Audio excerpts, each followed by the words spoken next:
জেনা করেছেন, চুরি করেছেন, ডাকাতি করেছেন, whatever your sin is, Allah is able to forgive.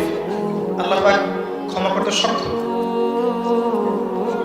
এমন কোনো পাপ নাই যেটা আল্লাহ পাক ক্ষমা করতে পারেন না।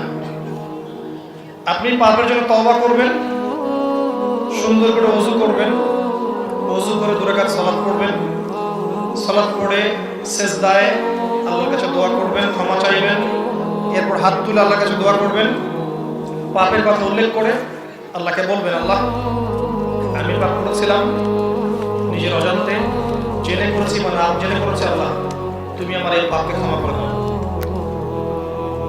এবং জীবনে কখনো এই পাপ করবেন না, মরবে আল্লাহর কাছে অঙ্গীকার করবেন। আল্লাহ শুধু পাপ ক্ষমাই করবেন না, ইনশাআল্লাহ আপনার গুনাহগুলোকে নেকি দিয়ে পরিবর্তন করতে পারবেন ইনশাআল্লাহ। তবে যদি আপনার পাপটা অন্য কোনো মানুষের সাথে জড়িত হয়ে থাকে, যেমন কারো টাকা নিয়েছেন ফেরত দেননি, বা সম্পত্তি আত্মসাৎ করেছেন ফেরত দেননি, কাউকে গালি দিয়েছেন, বা কারো মান ইজ্জত হানি করেছেন, অপবাদ দিয়েছেন, এগুলো তার কাছে গিয়ে ক্ষমা চাইতে হবে। আল্লাহর কাছে ক্ষমা চাওয়ার পরে তার কাছে গিয়ে বলতে হবে, ভাই আমি অমুক দিন আপনার নামে খারাপ কথা বলেছি, বা আপনার ব্যাপারে মানুষকে খারাপ কথা বলেছি, বা আপনাকে অপবাদ দিয়েছি, আপনার টাকা চুরি করেছি, আমি আপনাকে ফেরত দিতে পারি নাই, ইত্যাদি। আপনি আমাকে আল্লাহর রাস্তা মাফ করে দেন, তার কাছ থেকে ক্ষমা নিতে হবে। এটা মানুষের সাথে জড়িত হক।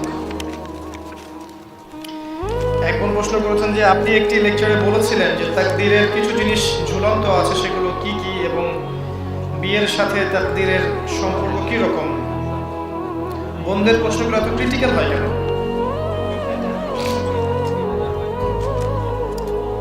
জি, তাকদীরের কিছু বিষয় আছে যেগুলো কনস্ট্যান্ট, ফিক্স, এগুলোর কোনো পরিবর্তন নেই।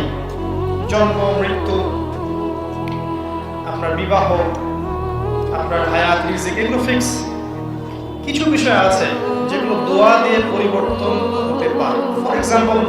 ফর এক্সাম্পল যে আপনার তাকদীরের মধ্যে কিছু বিপদ আপদ ছিল, এটা আল্লাহ পাক আপনাকে পরীক্ষা করার জন্য রেখেছেন। মানে আপনি আল্লাহর কাছে দোয়া করছেন, বেশি বেশি ভালো কাজ করছেন,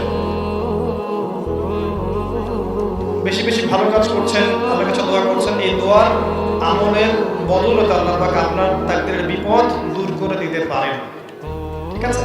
ভালো কাজ, নেক কাজ, বেশি বেশি নেক আমল, আপনার আত্মীয়তার সম্পর্ক বজায় রাখা, পিতা মাতার খেদমত করা, পিতা না থাকলে মায়ের খেদমত করা, মা না থাকলে খালার খেদমত করা, এরপরে আপনার বেশি বেশি দান সাদাকা করা, ঠিক আছে, মানব সেবামূলক কাজ করা, অন্য মুসলিম ভাইয়ের বিপদে তার পাশে দাঁড়ানো, অন্য মুসলিম ভাইয়ের দোষটি গোপন রাখা, অন্য মুসলিম ভাইয়ের প্রয়োজন পূরণ করা, রমাজান মাসে সওম রাখা, ঠিক আছে, এরকম অনেকগুলো কাজ আছে যেগুলো করার মধ্য দিয়ে আপনার তাকদীরকে আপনি